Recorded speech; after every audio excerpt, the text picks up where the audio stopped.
Dengeran. Kurang kencang. Oh.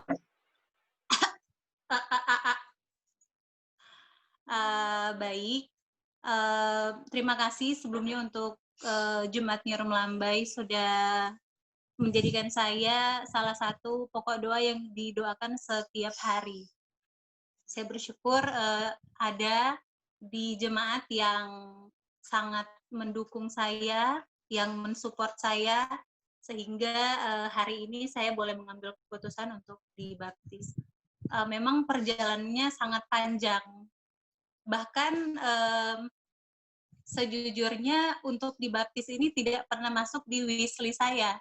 Nggak pernah saya ngebayangin bahwa suatu hari nanti akan dibaptis itu nggak pernah kepikiran. Karena bagi saya awalnya dibaptis itu sekali aja. Dan kita percaya kepada Tuhan yang sama, menggunakan Alkitab yang sama, cuman ya cara menyucikan hari Sabatnya berbeda. Kalau dulu mungkin berhari Minggu, sekarang berhari Sabat di hari Sabtu. Dan kenapa akhirnya memilih untuk dibaptis setelah sekian panjang perjalanan? Sebenarnya dari awal waktu masih zamannya Pendeta Panjaitan, selalu ditanya tuh, Ibu Grace kapan dibaptis? Pokoknya setiap ada kesempatan pasti Pendeta Panjaitan nanya. Sama dengan Pendeta Pitoi pun saya bersyukur ketika sudah belajar Pendeta meminta saya juga untuk kapan kesediaannya untuk dibaptis karena seluruh pelajaran sudah selesai. Waktu itu saya memang belum ada keputusan apapun untuk dibaptis. Karena ya pikiran yang dulu tuh masih ada. Ya pikiran yang sama aja kok gitu. Karena sejujurnya dari awal saya melihat bahwa jemaat ataupun misalnya ada di Advent dan tidak ada di Advent itu nggak jauh berbeda begitu. Di luar sana saya mohon maaf saya juga banyak menemukan di tengah-tengah kita juga masih ada yang tidak benar-benar menyucikan hari Sabat dengan baik sesuai dengan pelajaran atau sesuai dengan Alkitab. Jadi saya bilang ke Denny ya khususnya bahwa ngapain saya ada di Advent kalau tindakan atau apapun yang saya lihat di dalam gereja tuh nggak jauh beda dengan yang ada di tempat lain begitu. Tapi setelah belajar dan pendeta juga bilang kita tuh nggak mungkin bisa merubah orang lain, khususnya tuh waktu itu saya sebenarnya bukan batu sandungan ya. Kendala saya itu adalah awalnya saya ingin melihat pertamanya suami saya itu menjadi teladan yang baik.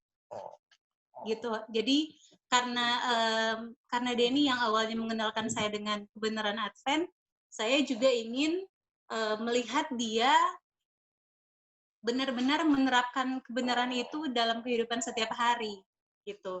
Tapi kok agak lama ini saya nunggunya nggak lurus-lurus. Jadi ya udahlah, saya mencoba untuk membalikan pola pikir saya. Ya udah, saya dibaptis aja. Nanti masalah dia mau jadi teladan yang baik atau tidak, yaitu urusannya aja. Makanya saya mau minta banyak hal ke pendeta ya, syaratnya. Saya minta nanti ketika saya dibaptis, saya nggak mau Denny yang tahu duluan. Jadi sampai sebelum dibaptis pun Denny nggak tahu kalau nanti yang akan dibaptis itu saya. Saya bilang pendeta kalau bisa dirahasiakan karena saya ingin dia tahu bahwa ketika saya dibaptis itu bukan karena dia, bukan karena suami saya, tapi memang kerinduan saya untuk itu. Dan akhirnya dibaptis karena ya doa Aska dan Denny khususnya.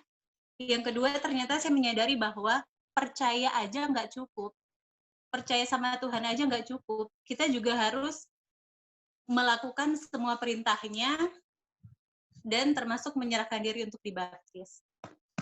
Itu saja. Terima kasih selama ini sudah mendoakan saya. Sebenarnya ya pendeta, saya sudah minta dibaptis kalau nggak salah 2 minggu yang lalu ya. Dari sebelum KKR. Cuman karena terlalu mendadak, jadi waktunya juga sebelum Denny berangkat ke Padang.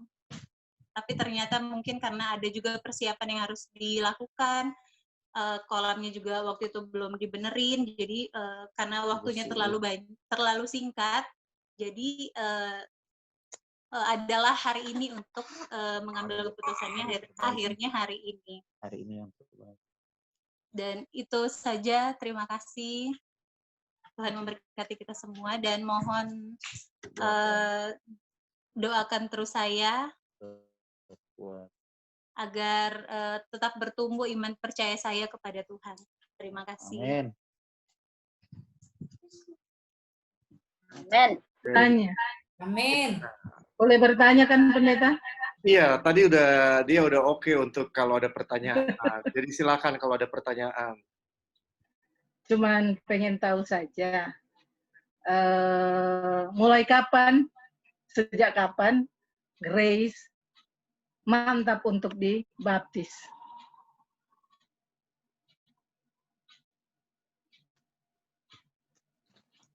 Sejak kapannya, mungkin makin gencar-gencarnya ketika belajar kelas pendalaman dengan pendeta ya, pendeta Pitoy. Semenjak kelas pendalaman, terus setiap hari didoakan. Nah, mulai saat itu tuh tidur mungkin agak nggak tenang karena setiap hari didoain tuh berasa kayak gimana ya. Jadi ya, mungkin semenjak belajar sama pendeta. Dan puncaknya, saya ingat puncaknya itu ketika ketika kami bertiga swab test. Nah, saya bilang, karena kan waktu itu, kalau ada yang masih ingat, saya ketemu saudara saya di Halim, dan hari apa ya, kalau nggak salah, dia ngabarin saya bahwa dia positif COVID, gitu. Terus akhirnya kami bertiga, Kamis malam itu langsung swab test. Saya bilang tuh gini, soalnya kalau misalnya saya ataupun salah satu ya, saya atau Denny, yang kena, ya mungkin saya rasa tuh kami masih bisa bertahan. Tapi karena saya lihat Aska juga ada kontak waktu itu, jadi saya bilang, Tuhan, tolong saya, kalau misalnya nanti hasil swab testnya negatif, saya mau nih dibaptis, gitu.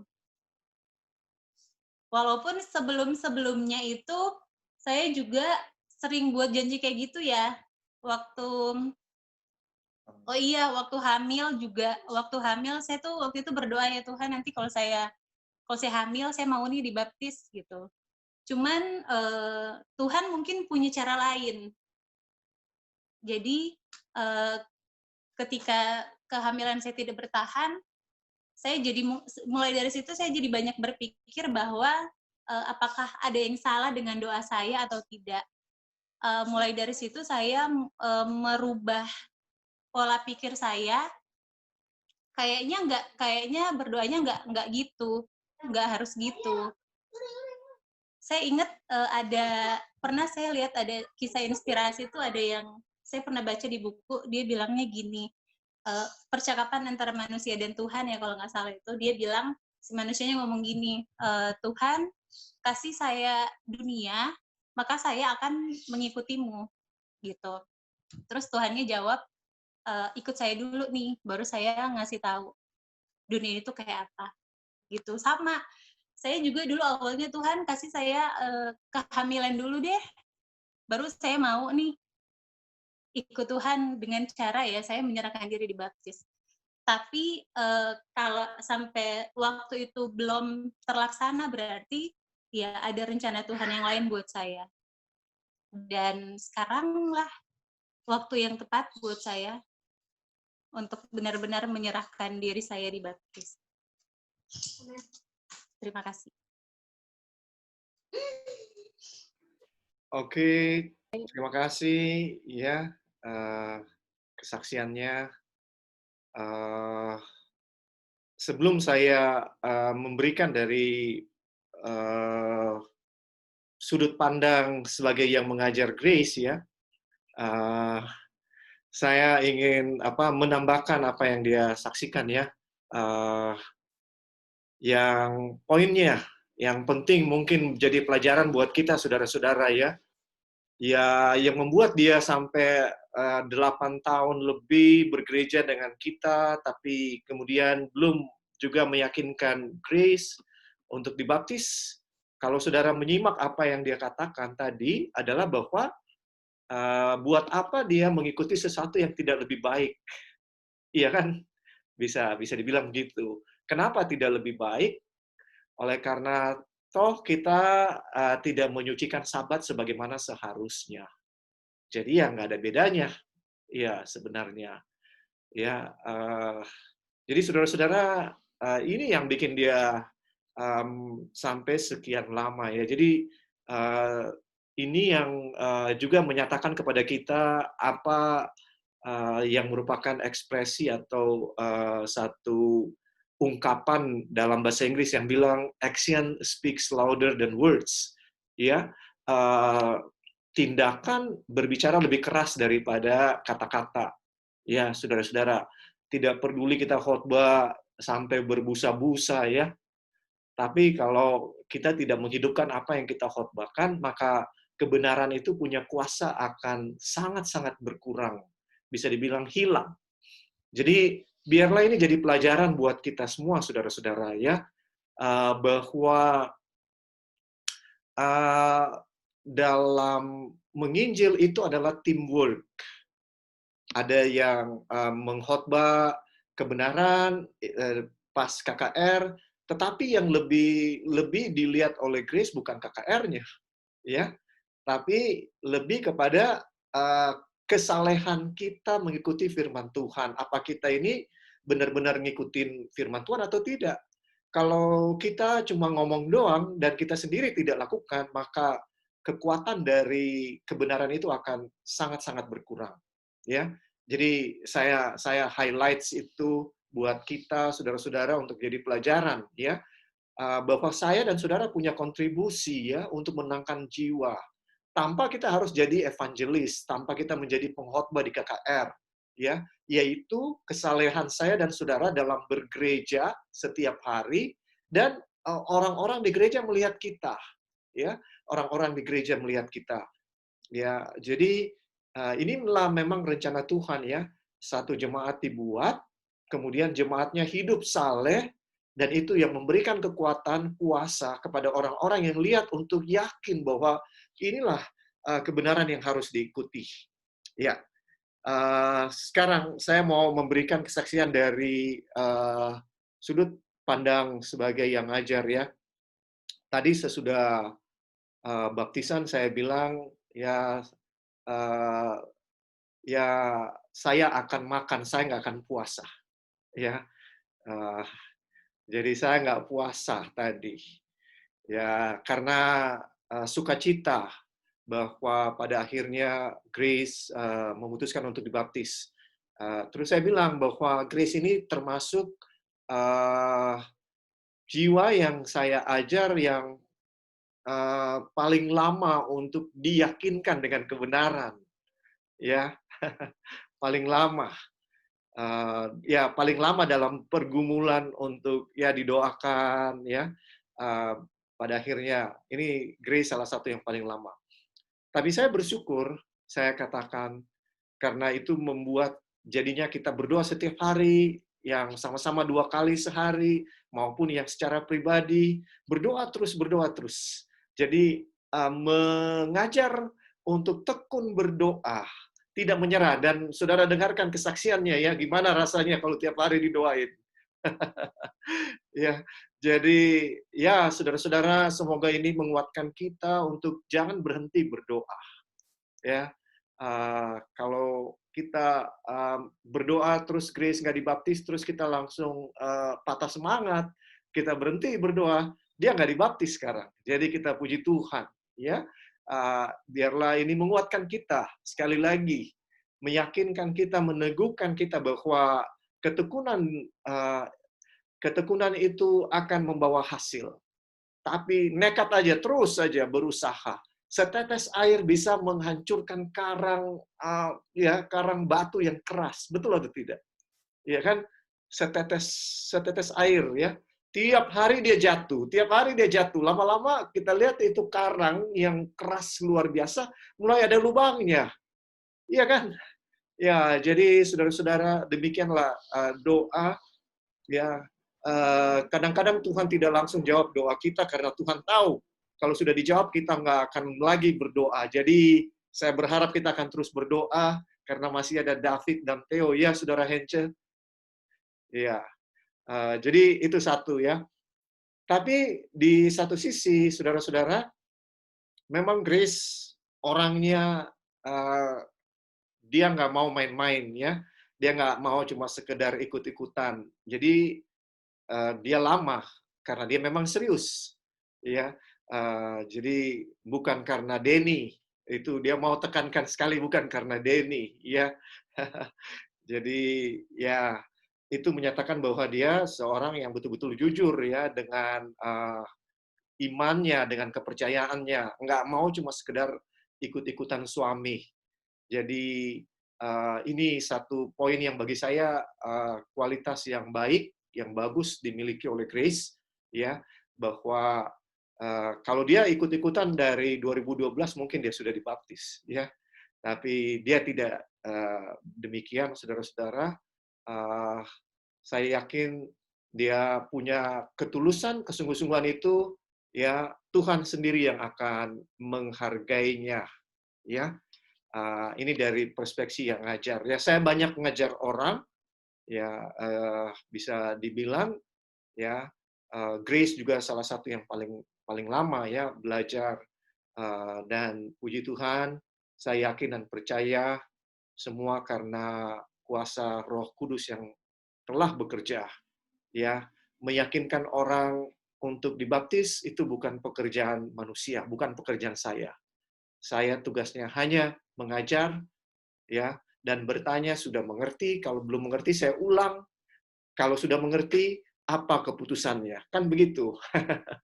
Ya, dan itu sudah dilakukan. Jadi ya sekitar 2 minggu yang lalu, ya Grace tiba-tiba WA, ya saya lagi ngerjain sesuatu. Jadi tiba-tiba istri saya yang ambil HP-nya, dia bilang, lihat nih. Gitu, dia cuma kasih lihat. Nih, ya. Jadi, saya langsung telepon Grace, tanya kepastiannya, dia bilang dia sudah siap dibaptis. Itu hari Jumat ya, Grace ya. Jadi, Kamis malam itu yang di swab ya kalau nggak salah ya. Jadi saya sempat tanya gimana hasilnya, dan Grace jawab, oh puji Tuhan negatif, terima kasih sudah didoakan. Oh ya, kita senang. Kemudian dia bilang, pendeta saya sudah siap dibaptis. Terus saya tanya, maunya kapan? Dia bilang secepatnya. Saya bilang secepatnya berarti besok dong. Sedangkan itu sudah mungkin jam 12 hari Jumat siang. Ya, saya bilang bisa aja sih, besok bisa aja. Cuma kita ada persiapan ini. Yang saya khawatirkan ini adalah kolam baptisan. Saya bilang gitu. Kolam baptisan ini bocornya kita belum benerin. Jadi kalau diisi sekarang, besok dia turun lagi. Ya, saya nggak mau dibayar hari Jumat, nanti ya nanti Mas atau tukang air isi hari Sabat. Sebisa mungkin kalau masih bisa dihindari, bisa tetap dihindari. Karena kita menyebabkan orang harus ngisi air pada hari Sabat. Jadi, saya bilang, Grace, ini beresiko kita ya harus bikin orang isi kalau airnya kita isi hari Jumat terus dia turun, ya kita harus panggil tukang air dan isi lagi. Akhirnya Grace bisa terima alasan saya. Dia bilang, ya kalau begitu minggu depan, Sabat depan nggak bisa, pendeta, karena Denny lagi nggak ada, lagi keluar kota. Jadi saya bilang kalau begitu ya tanggal 5, ya kalau begitu tanggal 5 pas penutupan KKR. Cuma saya nggak bilang ke dia itu pas penutupan KKR. Ya, tapi semua Tuhan sudah atur ya. Memang hari ini Tuhan sudah atur. Dan ada permintaan Grace. Dibilang pendeta kalau boleh Denny nggak akan tahu sampai waktu sudah mau dibaptis. Nah ini yang serunya. Bagaimana menutup ya? Bagaimana ini melakukan ini? Terus dia bilang, aduh pendeta, yang mau dibaptis ini terlalu banyak maunya ya. Saya bilang enggak. Ini masih bisa kita lakukan. Walaupun kita harus bawa di majelis. Jadi hari Minggu yang lalu saya hubungi ketua-ketua, saya bilang ini tolong dimasukkan karena di akhir KKR kalau sampai kita ada baptisan ya sesuai prosedur majelis sudah harus setujui. Ya, jadi dan untungnya majelis nggak bertanya siapa orangnya. Jadi saya nggak harus bilang kan. Jadi saya bilang kalau ada baptisan, kalau kita sudah setuju ya berarti kita tinggal langsung aja bisa eksekusi. Ya, dan semua nggak ada yang bertanya. Siapa orangnya nggak ada yang bertanya. Jadi memang saya nggak sebut nama. Saya cuma bilang tolong disetujui karena kalau hari Sabat bisa saja ada baptisan. Maka ya karena ketua yang sampein mungkin nggak ada yang bertanya ya. Kalau saya yang sampein ke majelis, majelis akan tanya, boleh tahu siapa pendeta? Dan saya nggak mungkin bohong kalau ditanya. Jadi akhirnya nggak ada yang bertanya, jadi diam-diam aja terus ya. Terus saya pastikan kemarin sama saudara Denny, saya tanya, bagaimana Dan jadi pulang? Karena kita udah ngomong sama Grace, kalau hari Sabat ini Denny nggak jadi pulang, berarti Sabat depannya. Ya, karena ya ini kan momen yang sangat spesial, jadi nggak mungkin kalau sampai suami nggak ada. Iya kan? Akhirnya saya hubungi Denny, ya saya bilang, Den, kalau sampai kita ada baptisan, habis khotbah langsung meluncur ke gereja ya. Oke, jadi skenario-nya kan bagus sekali. Ya, jadi Denny memang harus ke gereja karena dia ketua diakon kan ada baptisan dia mesti ada. Jadi ya kita sudah atur supaya dia nggak akan tahu. Ya, jadi Grace rupanya juga nggak bawa baju. Ya, adalah tekniknya dia supaya nggak mencurigakan. Handuknya juga handuk yang kecil, jadi bukan handuk yang besar. Jadi Denny sama sekali nggak tahu. Ya, waktu sudah mau berdiri, ya ini saudara Kedi lagi syuting juga kan, terus kita belum datang, sedangkan ini sudah mau terakhir nih. Saya tanya, ini sudah siapa? Oh, udah tinggal Kramat Jaya nih, tinggal Anggrek kalau nggak salah ya. Aduh, ini belum datang nih Denny. Akhirnya dia sampai. Jadi pas berdiri, ya kita sudah mau baptisan. Saya bilang, Grace silakan maju sih. Denny agak shock ya. Walaupun dia kelihatannya nggak shock, tapi ternyata dia shock. Ya, jadi ya tercapai yang diinginkan oleh Grace, nggak dikasih tahu khususnya kepada suaminya. Kalau Ibu Helda sepertinya sudah mulai curiga-curiga karena mereka saling teleponan sama Hence, ya. Jadi ya intinya Tuhan begitu baik, Tuhan sudah atur, ya, saudara-saudara. Saya selalu suka konfirmasi dengan Tuhan, ya, supaya yakin bahwa apa yang dilakukan itu benar atau tidak. Iya kan, sama seperti Gideon, saudara-saudara. Tuhan sudah panggil dia untuk melakukan pekerjaan yang besar. Gideon konfirmasi dengan Tuhan, Tuhan, kalau benar Engkau panggil saya, jadikan semua ini berair, tapi yang di benda apa itu yang di tengah dia nggak berair sama sekali. Besoknya dia balik, ya, yang di sini yang berair, yang semuanya lain enggak. Tuhan suka konfirmasi, saudara-saudara. Jadi, saya suka konfirmasi, ya, saudara-saudara, dengan keputusan orang untuk dibaptis. Jadi, ada tanda-tanda yang diminta, banyak kali memilih istri, banyak tanda diminta, itu paling banyak mungkin. Ya, itu penting banget soalnya. Ya, saudara-saudara. Jadi, apalagi juga orang mau dibaptis. Ya, karena saya juga punya banyak pengalaman, saya pikir orang ini sudah tulus benar-benar, tapi ternyata enggak. Ya, karena kita memang nggak bisa baca pikiran orang, hanya Tuhan. Jadi, saya punya keyakinan dengan melihat belajarnya Grace, ya, antusiasmenya untuk belajar, kita bisa melihat bahwa ini dia memang betul-betul sungguh-sungguh dan tulus untuk mengikuti kebenaran. Kita tolong doakan seperti yang dia minta tadi supaya ya dia tidak menjadi batu sandungan dengan kebenaran yang baru dia terima, tapi dia boleh dimampukan oleh Tuhan untuk menuruti semua kebenaran itu hanya karena kasih karunia Tuhan, ya. Terima kasih untuk kesaksiannya Grace, ya. Masih ada yang mau bertanya kepada Grace?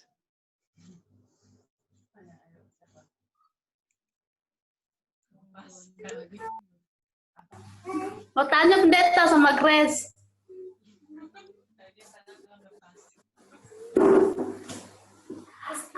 Mau tanya sama Grace. Saya bersyukur kepada Tuhan, akhirnya Grace mengambil keputusan untuk menerima Yesus sebagai juru selamat. Pada saat saya tahu tadi, saya badan kayaknya merinding. Sampai antara ini benar nggak sih si Grace yang dibaptis? Tapi puji Tuhan, akhirnya Grace mengambil keputusan untuk dibaptis. Yang saya mau tanyakan, bagaimana dengan pada saat orang tuanya mendengar dia dibaptis untuk menjadi anggota Masehi hari ke-7? Bagaimana respon dari orang tuanya? Apakah ada tentangan atau apa enggak? Ya, ada sih.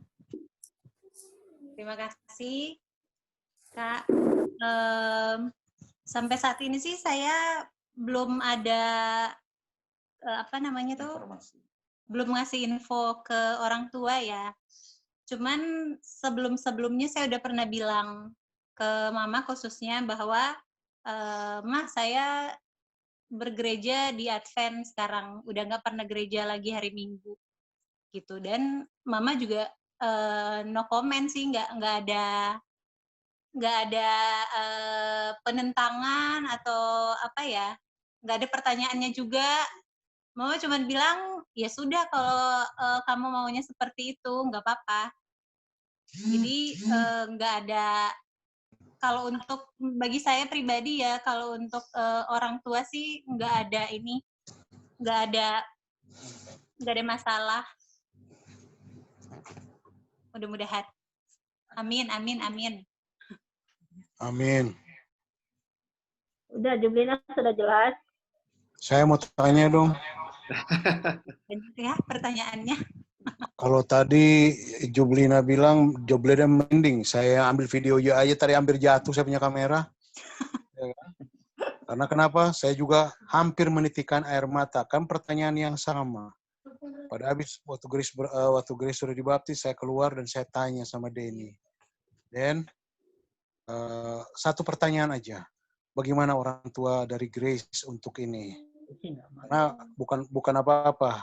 Dalam hal untuk menerima kebenaran, saudaraku sekalian, di Alkitab juga sebutkan bahwa memang tidak mudah. Tapi ketika kita menjatuhkan pilihan yang utama, Tuhan sudah memberikan satu jawaban yang pasti, maka ketetapan hati itu pasti akan menjadi berkat buat orang yang menerima kebenaran dan menjadikan Yesus sebagai juru selamatnya pribadi. Terima kasih. Kalau saya, selamat ya, Grace. Doa-doa kita kalau kita sampaikan dengan sungguh-sungguh, tidak ada yang mustahil di mata Tuhan. Setiap hari kita doakan, 2 kali 1 hari. Dan secara pribadi pun kita mendoakan. Karena apa? Karena kita ingin dia juga duduk di dalam gereja, nggak hanya duduk, tapi berpartisipasi di dalam jemaat. Itu sebenarnya keinginan saya juga. Jadi terima kasih atas penyerahan dirinya kepada Juru Selamatnya Yesus Kristus. Jadi jangan lupa Desli ditambahkan sudah menjadi anggota lagi ya. Dan boleh diumumkan lah nanti hari Sabat berikutnya setelah kita majelis. Cuman tadi menjadi satu juga bagi saya, tadi pendeta sampaikan, menggelitik juga ya. Karena kita menyucikan hari Sabat tidak sesuai dengan firman Tuhan. Maaf nih sebelumnya. Mungkin boleh disampaikan juga kepada pendeta, di mana-mana yang kita belum benar, bisa dibenarkan, bisa dibetulkan di dalam gereja. Karena kita nih yang sudah lama, boleh kata sudah dari perut, sudah kenal Advent ya. Tapi di mata Grace masih ada kekurangan-kekurangan. Itu perlu diperbaiki, supaya apa? Supaya kita lebih baik lagi dari hari ke hari, sesuai dengan firman Tuhan. Tapi satu juga yang saya ingin sampaikan juga kepada Denny sebenarnya nih. Pada Denny nih, kalau hari Sabat jangan pulang, ikut sampai sore. Jadi itu juga satu pengaruh. Karena Denny juga harus bisa membawa keluarganya juga lebih dekat kepada Tuhan. Maaf ya Den, karena Denny kadang-kadang di tengah-tengah acara pulang nih, ada urusan ini dan itu. Nah, maaf ya, jangan tersinggung ya. Tapi yang saya notice bagi saya, tolong sampaikan juga kepada pendeta. Jadi biar kepada pendeta aja supaya pendeta bisa memperbaiki kita punya kekurangan apa sih. Supaya kita untuk yang lain lagi, kita bisa merangkul dengan yang ada terlihat 1 dan 2 yang belum kita kekurangan itu belum diperbaiki. Jadi kalau tadi kan dari pendeta disampaikan, kita cerita aja kepada pendeta supaya pendeta bisa membantu jemaat New Melambai untuk lebih baik lagi dalam menyucikan hari Sabat sesuai dengan firman Tuhan kan. Hari kenikmatan itu apa sih kenikmatannya? Supaya kita bisa sama-sama memperbaiki dan kita bisa sama-sama saling memberitahu, saling mendoakan, dan supaya kita hidup hari Sabat itu betul-betul kita lakukan sesuai dengan firman Tuhan. Itu aja. Selamat bergabung, Tuhan berkati, dan banyak berdoa anak kedua segera datang. Amin. Oke, makasih Saudara Kedi dan Ibu Claudia, juga Ibu Jublina. Apa masih ada mungkin, kalaupun bukan pertanyaan, mau ucapkan selamat datang, silakan kalau ada. Saya pendeta. Oh ya, Ibu Lili silakan. Selamat ya buat Grace. Puji Tuhan, mohon maaf kalau memang ada kelakuan saya juga yang nggak benar mungkin, yang menghambat engkau datang kepada Tuhan. Saya minta maaf ya. Dan pendeta tolong juga tegur kami kalau tabiat kita yang masih duniawi, dan kiranya juga kita mau didengar ya tegurannya supaya kita semakin bertumbuh dan semakin banyak jiwa datang kepada Tuhan. Terima kasih, Tuhan berkati. Oke, terima kasih Bu Lili ya. Ada yang mewakili anak-anak muda mungkin? Kalau ibu-ibu, bapak-bapak tadi sudah ya. Anak muda.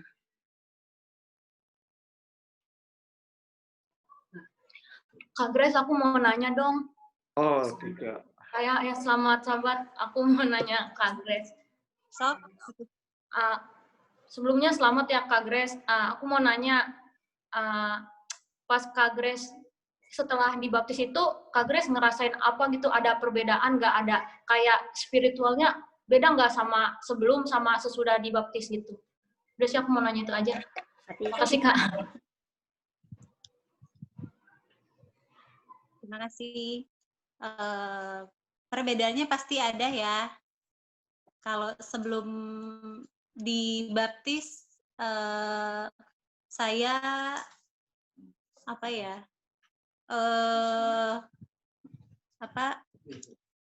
Kayak tadi tuh yang bilang karena sering didoain, jadi tuh agak nggak tenang hidupnya. Setelah dibaptis, mulai agak tenang karena nggak nyusahin orang ya. Terus, Amin.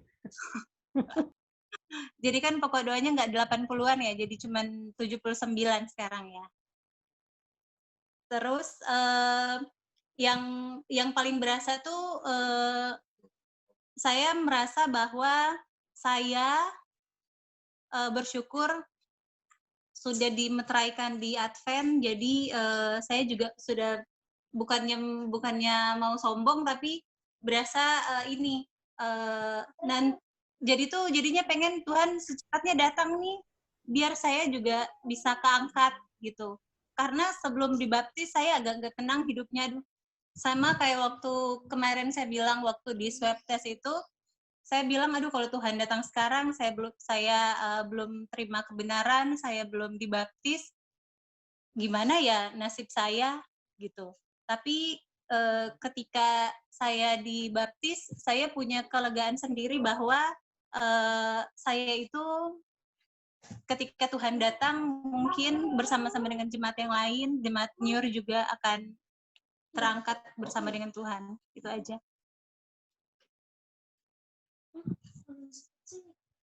Oke, terima kasih Grace. Ya, jadi biarlah kita bisa belajar hal-hal yang tadi sudah disebutkan ya, saudara-saudara.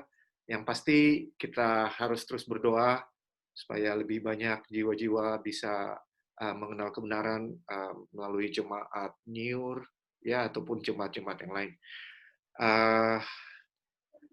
Pada sore hari ini, saudara-saudara, seharusnya saya meneruskan pelajaran minggu lalu ya. Sabat depan kita akan ada gabungan dengan 2 jemaat lain, saudara-saudara. Jadi ini sekedar review untuk acara PA Sabat depan. Namun pada sore hari ini sesuai dengan kita rencananya akan mengadakan pemilihan minggu depan karena 2 sabat depan, saudara-saudara, itu adalah perjamuan suci. Jadi agak padat acaranya. Kalau kita lakukan sabat terakhir Desember, sudah berarti kita belum ada pegawai jemaat melewati tahun baru, ya. Jadi memang yang paling memungkinkan untuk kita lakukan adalah pada sabat depan, ya, untuk pemilihan, ya, saudara-saudara. Nanti saya mungkin akan minta majelis untuk kita akan majelis dulu untuk menyetujui rencana ini, ya. Kalau majelis setujui besok, maka kita akan umumkan langsung bahwa akan ada pemilihan sabat depan, ya, saudara-saudara. Itu prosedurnya bahwa majelis harus setujui, ya. Jadi kita akan ada majelis besok, saudara-saudara anggota majelis yang ada di sini tolong diperhatikan, ya. Jamnya nanti kita akan diskusikan nanti ya, saudara-saudara, karena ini mesti ketemu jamnya. Oke. Sehubungan dengan pemilihan, maka seharusnya topik yang dibawakan yang berhubungan dengan pemilihan. Kalau saudara ingat sekitar 2 minggu lalu ada kejadian yang sangat menyakitkan hati kita ya, umat-umat Advent. Kejadiannya adalah ada sekelompok orang yang mengaku Advent, membawa poster-poster, dan melakukan demo di kantor conference ya di Jalan Dr. Saharjo. Salah satu yang saya lihat mereka punya tuntutan adalah bahwa mereka bilang XCOM, ya jadi XCOM, saudara kayak nih, ya Exkom dan ketua conference dan ketua uni ya melanggar anggaran dasar ya, melanggar anggaran dasar, yaitu seharusnya ada konferensi bulan Desember ini paling lambat ya, berdasarkan amanat dari konferensi 5 tahun yang lalu. Seharusnya ada konferensi untuk pemilihan ketua conference dan stafnya ya, departemen-departemen ya, itu seharusnya dilakukan bulan Desember ini. Tapi karena sudah diputuskan untuk ditunda ya, saya nggak tahu ini apa sudah resmi atau baru akan disosialisasikan ya, Saudara Kedi.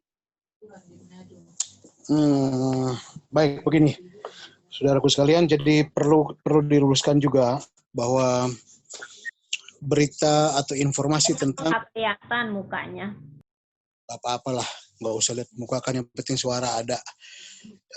Begini, jadi saudara-saudaraku sekalian, mengenai masalah demo itu, jadi memang itu sebenarnya sudah ada rencana untuk demo itu dari beberapa orang, itu sudah berapa lama, dari 2 bulan yang lalu, bukan baru kemarin saja. Bahkan rencana-rencana itu, jadi artinya sepertinya sudah dibungkus dengan politik dari secara pribadi terhadap Pendeta Marbun secara keseluruhan. Mohon maaf, jujur saja saya katakan demi hari Sabat ini, bahwa kami Exkom dan officers tidak pernah ada keinginan untuk melanjutkan atau memperpanjang karena sesuai dengan amanat. Tetapi instruksi dari General Conference pada waktu rapat beberapa saat yang lalu antara GC, divisi, uni dan conference itu sudah ditentukan bahwa mereka pun menunda untuk diadakannya General Conference dan juga semua bentuk pemilihan apapun oleh karena COVID. Indonesia dalam hal ini bukan masalah pemilihannya, tetapi tidak boleh kita mengadakan kumpul-kumpul dan lain sebagainya. Bahkan sebelum mereka-mereka yang ingin demo itu meminta untuk diadakan pertemuan, kami atau boleh katakan conference sudah bertemu muka dengan pihak Polri dan pihak Departemen Dinas Kesehatan. Dan mereka tidak memberikan izin untuk itu. Jadi kita bukan ingin memperpanjang. Sekali lagi, bukan ingin memperpanjang. Oleh sebab itu, pada bulan yang lalu, kalau tidak salah, conference sudah mengirim surat ke jemaat-jemaat tentang penundaan ini. Ya, informasi ini sudah kita sampaikan. Jadi artinya sekedar untuk pemberitahuan. Akan tetapi ketika segelintir orang yang menamakan kelompok 13, ya, kelompok 13 yang tidak setuju dan juga sering berseberangan dengan pihak conference dan pihak organisasi. Mohon maaf, saya tidak katakan conference saja, tapi dengan organisasi, mereka membentuk satu kelompok dan membentuk satu kelompok ini untuk mencoba untuk menganulir keputusan yang dibuat. Dengan catatan mereka membuat rencana demo dan lain sebagainya. Bahkan supaya saudara tahu, rencana ini pun mereka sedang susun untuk sampai tanggal 21 bulan Januari tahun depan, mereka akan coba terus untuk membuat demonstrasi. Akan tetapi, supaya saudara-saudara tahu, bahwa segelintir orang-orang yang disebut di dalam kelompok 13 tidak mewakili nama jemaat. Tidak mewakili jemaat. Itu kita perlu tahu juga, dan ini saya perlu sampaikan, bukan apa-apa supaya informasi ini sampai dan jelas kepada jemaat-jemaat bahwa tanggal 20 Desember akan diadakan pertemuan sosialisasi antara uni, conference dan jemaat. Jemaat itu akan hanya memberikan utusan saja, ya, di luar dari Exkom, ya. Jadi silakan saja dari jemaat tentukan.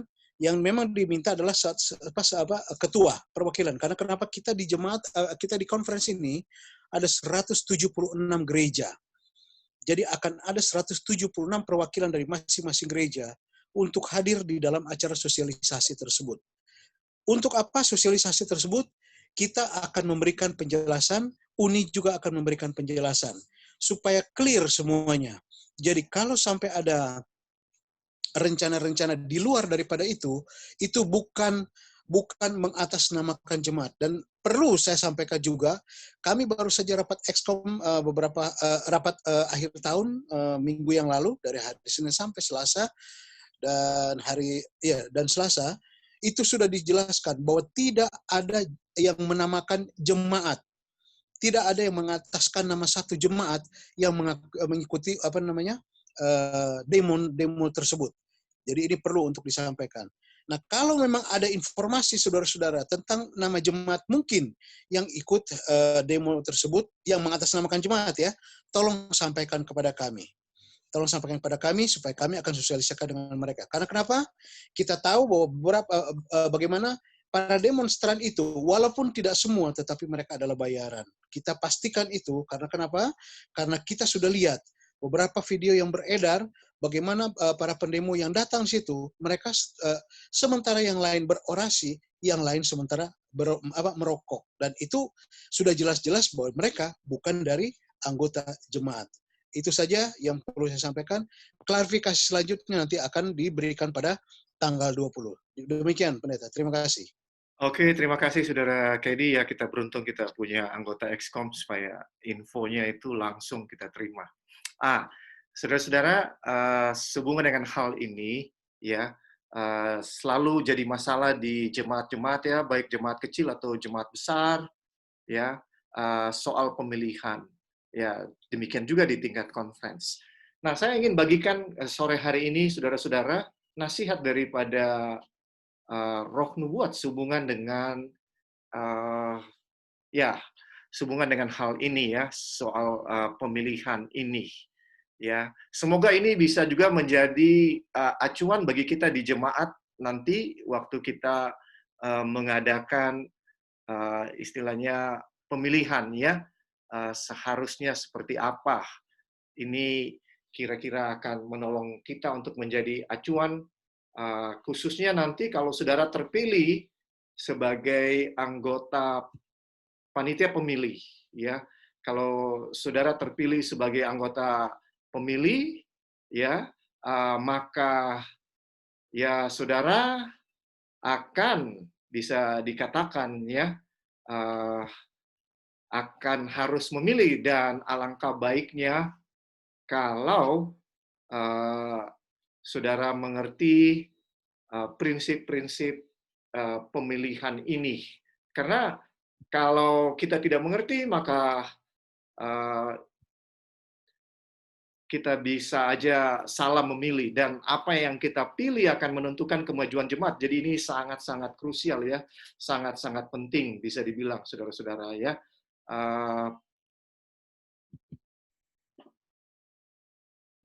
Oke, ini ya kita bisa kasih judul petunjuk Tuhan tentang kedudukan atau jabatan dalam organisasi rohani. Saya tidak membuat materi ini, saudara-saudara, tapi ini dibuat oleh pendeta Yance Tumalun, ya. Kemudian saya bikin PowerPoint-nya. Jadi dia yang sudah buat, saya hanya taruh di PowerPoint supaya kita mudah untuk membacanya, ya. Mari kita berdoa, saudara. Ini satu subjek yang penting, yang membutuhkan kuasa Tuhan. Mari kita berdoa. Tuhan, kami akan berbicara mengenai jabatan, posisi di dalam gereja, ataupun di dalam organisasi yang melakukan pekerjaan Tuhan. Kami memohon agar Roh Tuhan bersama dengan kami, sehingga apapun yang dibawakan, kalau ada templakan yang keras kepada kami, biarlah kami boleh terima dengan kerendahan hati. Terima kasih, di dalam nama Tuhan Yesus kami sudah berdoa. Amin. Oke, saudara-saudara, apa jawaban Yesus kepada dua muridnya yang berusaha mengejar-ngejar kedudukan? Matius 20 ayat 23, Yesus berkata kepada mereka, "Cawanku memang akan kamu minum, tetapi hal duduk di sebelah kananku atau di sebelah kiriku, aku tidak berhak memberikannya. Itu akan diberikan kepada orang-orang bagi siapa Bapakku telah menyediakannya." Markus 10 ayat 40, itu akan diberikan kepada orang-orang bagi siapa itu telah disediakan. Keterangan yang kita bisa dapatkan dari 2 ayat ini, Yesus menegaskan bahwa dalam kerajaan rohani, kedudukan atau jabatan adalah pemberian atau penunjukan Allah Bapa dan bukan hasil jeripaya mengejar kedudukan tersebut. Kedudukan adalah panggilan Allah dan bukan hasil ambisi yang diusahakan manusia sendiri. Kedudukan adalah penunjukan Allah. Ya, saudara-saudara, jadi kalau kita lihat di sini, ya, dari 2 ayat ini, waktu murid-muridnya meminta melalui ibu mereka, ya, ada 2 muridnya yang meminta melalui ibu mereka, luar biasa ya strateginya. Ya, strategi ini, ya, kalau kita ganti dengan kata politik, inilah politik. Ya, politik juga berarti strategi. Jadi, saudara-saudara, 2 murid ini ingin jadi menteri di sebelah kiri dan sebelah kanan Yesus. Kalau Yesus mendeklarasikan dirinya sebagai raja. Dan mereka nggak enak kalau untuk langsung menyampaikan kepada Yesus. Ya, mereka tahu bagaimana Yesus punya karakter. Yesus pasti nggak senang, jadi lewat ibu mereka. Mereka meminta jabatan ini kepada Yesus. Dan kita sudah lihat jawaban daripada Yesus. Bahwa yang menentukan itu adalah Bapa. Ya, siapa yang menempatkan Yusuf dan Daniel dalam kedudukan mereka di pemerintahan dunia? Ya, apakah diri mereka sendiri atau Tuhan? Ya, apakah mereka yang mengejar kedudukan? Ya, karena banyak sekali saya mendengar orang mengatakan boleh berpolitik, ya, saudara-saudara, karena buktinya Daniel dan Yusuf ada di dalam kedudukan yang tinggi di dalam pemerintahan. Ya, saudara, mari kita lihat ya. Bila Tuhan memberikan kepadamu kedudukan di dunia ini, sebagaimana yang Ia buat terhadap Yusuf dan Daniel, maka Ia akan menjaga dan memelihara Anda di tengah-tengah pencobaan. Ya, ini kutipan yang disebutkan oleh Roh Nubuat. Apa yang bisa kita pelajari dari sini keterangannya, Tuhan sendirilah yang menghentar dan menempatkan mereka pada posisi pemerintahan dunia berdasarkan tuntunan atau providensia yang dirancang oleh Tuhan sendiri, dan bukan hasil ambisi manusia ataupun hasil rekayasa atau persekongkolan manusia. Ya, saudara dengarkan sekali lagi bahwa Tuhan sendiri yang akan taruh Yusuf Daniel di dalam pemerintahan. Ya, dia berkuasa untuk melakukan apa saja. Ya, dia bisa taruh Yusuf, dia bisa taruh Daniel. Ya, tanpa Yusuf dan Daniel mencari-cari kedudukan. Siapakah umat Tuhan yang sejati yang berperan? Sebentar, saya nggak bisa lihat nih. Yang berpeluang besar. Siapakah umat Tuhan yang sejati yang berpeluang besar memperoleh kedudukan dunia, tapi justru menolaknya karena ingin tetap menjadi hamba Allah? Di dalam Ibrani 11 ayat 24-26, firman Tuhan berkata, karena iman, maka Musa setelah dewasa menolak disebut anak putri Firaun. Karena ia lebih suka menderita sengsara dengan umat Allah daripada untuk sementara menikmati kesenangan dari dosa. Ia menganggap penghinaan karena Kristus sebagai kekayaan yang lebih besar daripada semua harta Mesir. Sebab pandangannya ia arahkan kepada upah. Ya, jadi kalau kita lihat ya, saudara-saudara, bahwa Musa sebenarnya mempunyai kesempatan untuk memperoleh kedudukan sebagai Firaun di Mesir. Tetapi Musa menolak ya kedudukan duniawi yang tinggi yang besar itu. Ya, oleh karena dia ingin menjadi hamba Allah, menderita bersama-sama dengan umat Allah. Ya, siapakah contoh tentang betapa bahayanya dan jahatnya mengejar untuk merebut kedudukan atau jabatan? Ya, siapakah contoh di dalam Alkitab ya yang mengajarkan kepada kita tentang betapa bahayanya dan jahatnya untuk mengejar dan merebut kedudukan atau jabatan? Di dalam Yesaya 14 ayat 12-15. Wah, engkau sudah jatuh dari langit, hai bintang timur, putra fajar. Engkau sudah dipecahkan dan jatuh ke bumi, hai yang mengalahkan bangsa-bangsa. Engkau yang tadinya berkata dalam hatimu, aku hendak naik ke langit. Aku hendak mendirikan takhtaku mengatasi bintang-bintang Allah. Dan aku hendak duduk di atas bukit pertemuan, jauh di sebelah utara. Aku hendak naik mengatasi ketinggian awan-awan, hendak menyamai yang maha tinggi. Sebaliknya, ke dalam dunia orang mati engkau diturunkan ke tempat yang paling dalam di liang kubur.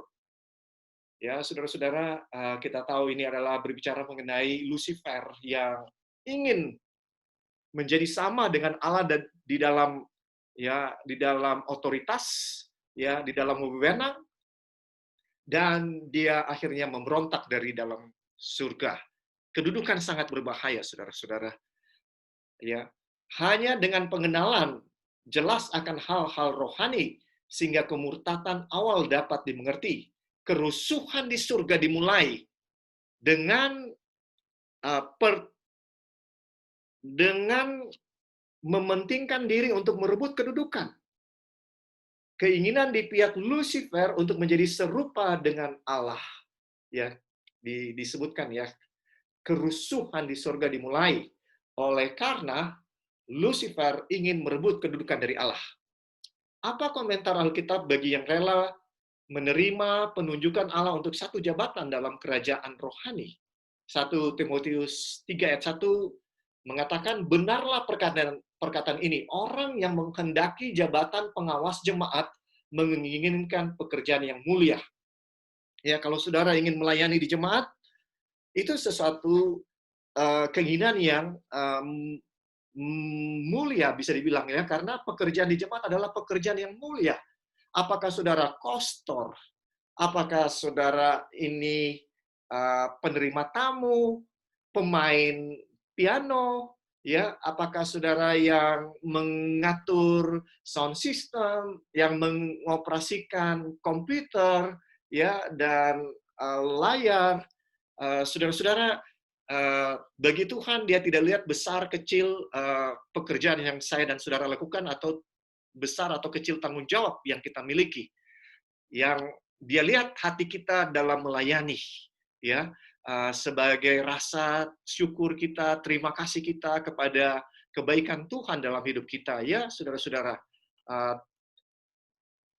Selanjutnya, apakah 3 cara yang dilarang Allah untuk memperoleh kedudukan? Ada 3 cara yang dilarang oleh Allah untuk memperoleh kedudukan di dalam organisasi kerohanian, ya, baik itu di gereja maupun di institusi ataupun di organisasi-organisasi kerohanian lainnya.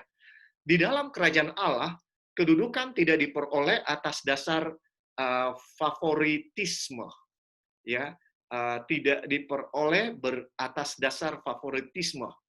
Nah, saudara, kutipan ini secara pribadi menemplak saya, ya, karena saya banyak memimpin pemilihan, ya, di jemaat. Saya harus meyakinkan diri, saudara-saudara, bahwa, ya, saya tidak mengarahkan untuk memilih saudara A karena saya lebih senang dengan saudara A, ya, atau mengarahkan kepada saudara B karena saya lebih senang kepada saudara B. Ini yang disebut favoritisme. Ya, secara manusia, saudara-saudara, kita punya orang-orang yang lebih kita sukai daripada orang-orang lain. Ya, ada artis favorit, ada olahragawan favorit, ada politikus favorit, ya, itu suatu hal yang wajar, ya. Tetapi ketika terjadi di dalam organisasi rohani seperti kita di gereja, saudara-saudara, favoritisme ini ketika dalam pemilihan harus berusaha untuk kita hilangkan, ya. Ini harus kita hilangkan. Kalau kita tidak hilangkan, saudara-saudara, berarti, ya, ada sesuatu yang kita tidak lakukan sesuai dengan kehendak Tuhan. Kedudukan itu tidak diupayakan untuk dicapai, juga tidak diperoleh dengan cara diperebutkan. Kedudukan itu adalah hasil dari kualitas tabiat yang dicapai. Mahkota dan takhta adalah tanda kondisi kualitas yang dicapai.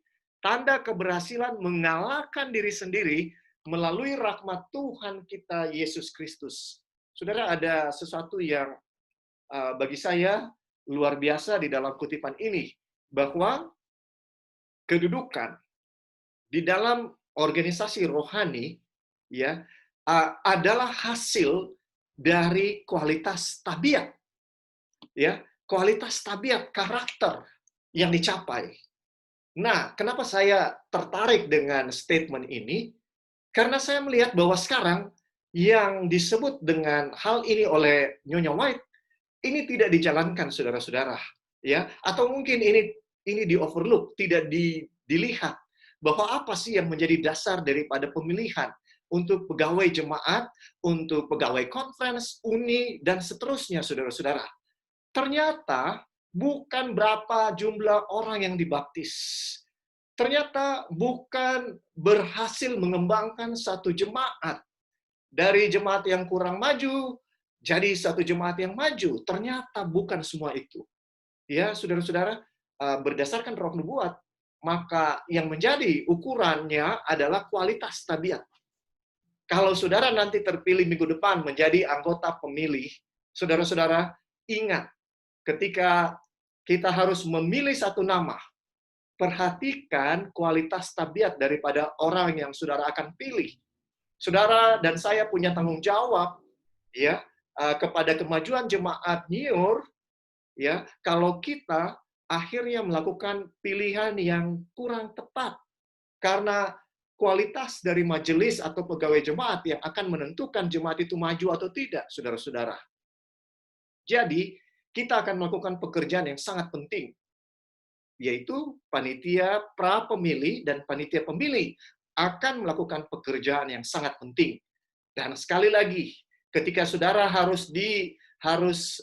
ketika saudara diminta untuk menulis satu nama, ya, saudara harus singkirkan favoritisme.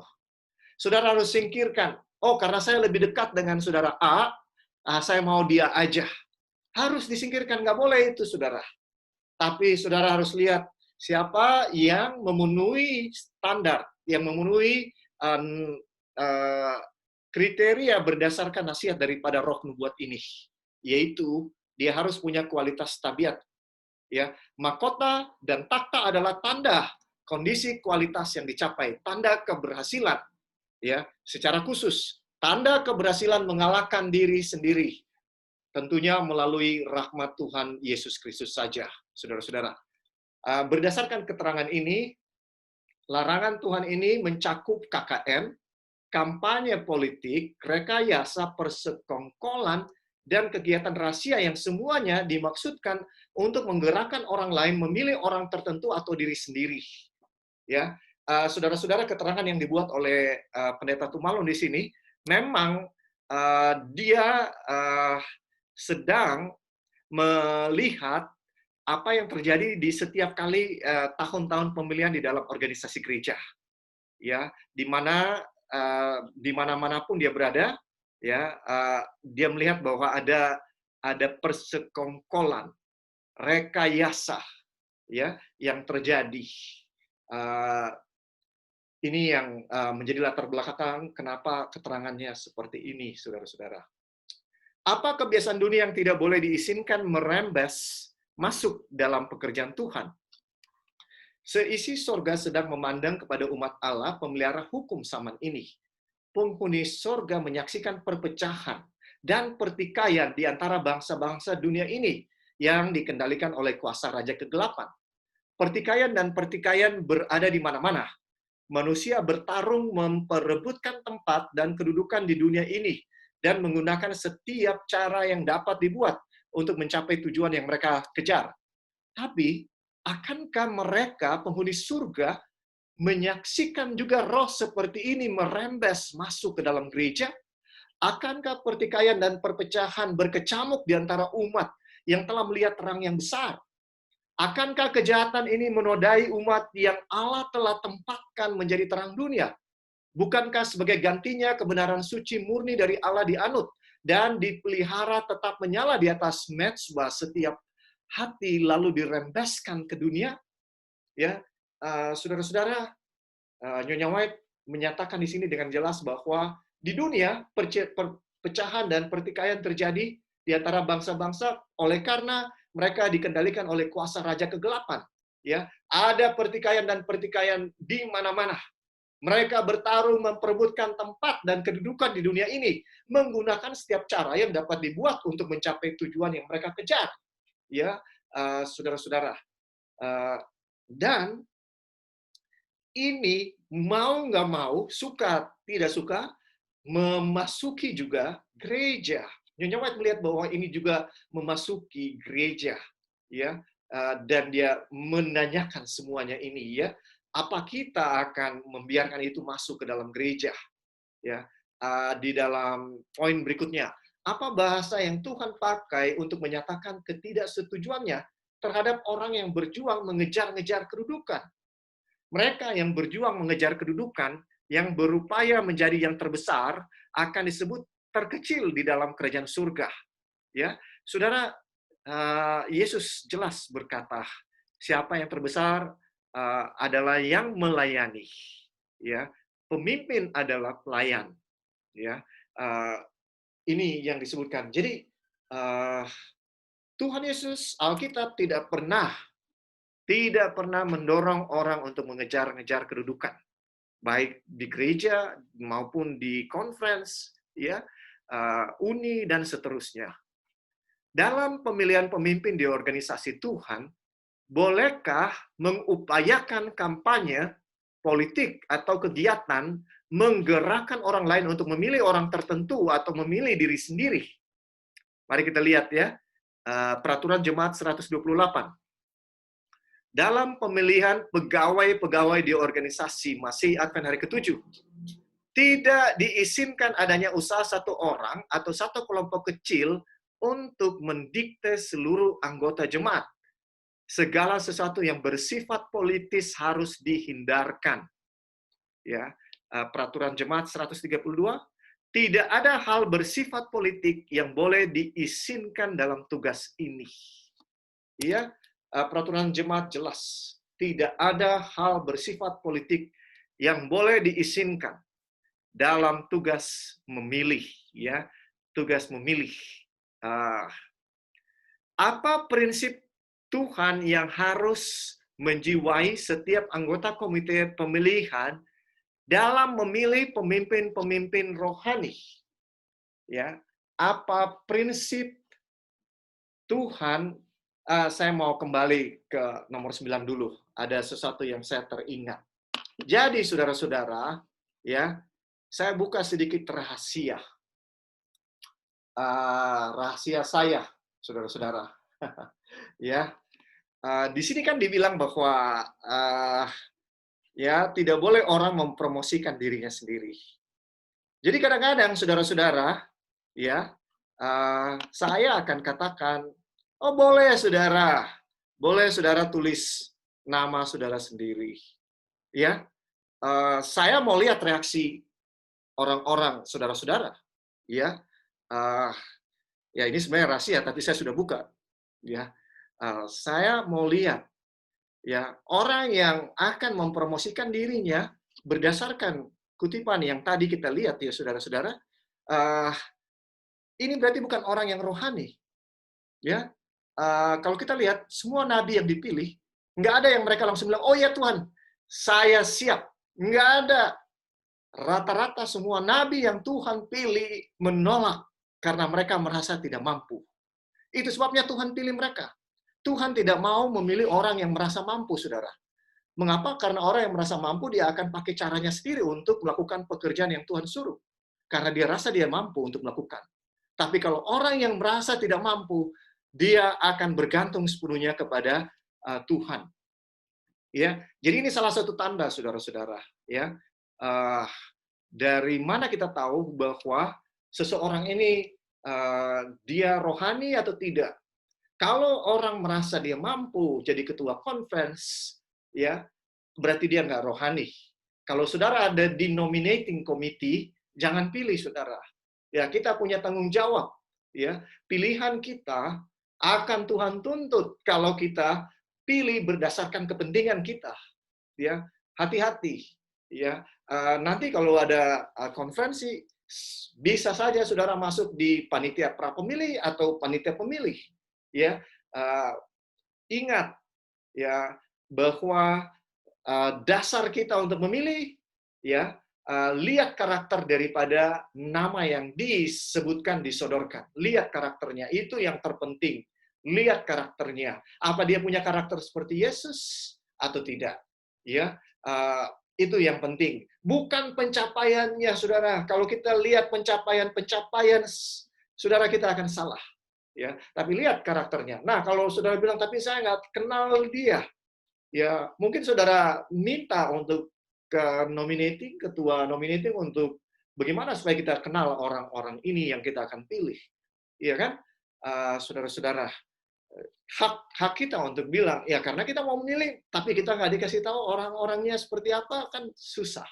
Ya, jadi seharusnya ada informasi yang cukup ketika ada nama yang sedang di-consider atau sedang dibicarakan untuk menjadi mendapatkan suatu posisi apapun. Ya, oke.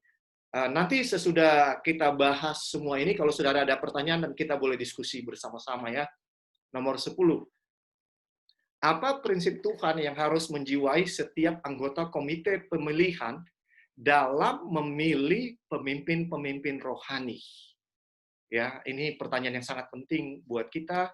Kalau siapa tahu kita jadi anggota pra-pemilih atau panitia pemilih di mana-mana ya, baik di jemaat maupun di tingkat conference, ataupun uni, siapa yang tahu saudara dipakai oleh Tuhan untuk melakukan ini. Tuhan merencanakan orang-orang tertentu untuk mengisi jabatan-jabatan tertentu. Allah akan mengajar umatnya bertindak hati-hati dan membuat pilihan yang bijak. Orang-orang yang tidak akan mengkhianati kepercayaan suci. Kalau pada zaman Kristus, orang-orang percaya perlu diawasi dalam pemilihan mereka akan orang-orang pada jabatan dan tanggung jawab, kita yang hidup pada zaman ini perlu bertindak dengan kebijakan yang besar. Kita harus menyampaikan setiap persoalan ini ke hadapan Allah dan dalam doa yang sungguh-sungguh meminta Dia untuk memilihkan untuk kita. Ya, saudara dengarkan ya. Kita harus berdoa kepada Tuhan dengan doa yang sungguh-sungguh meminta Tuhan memilihkan kepada kita pegawai-pegawai jemaat.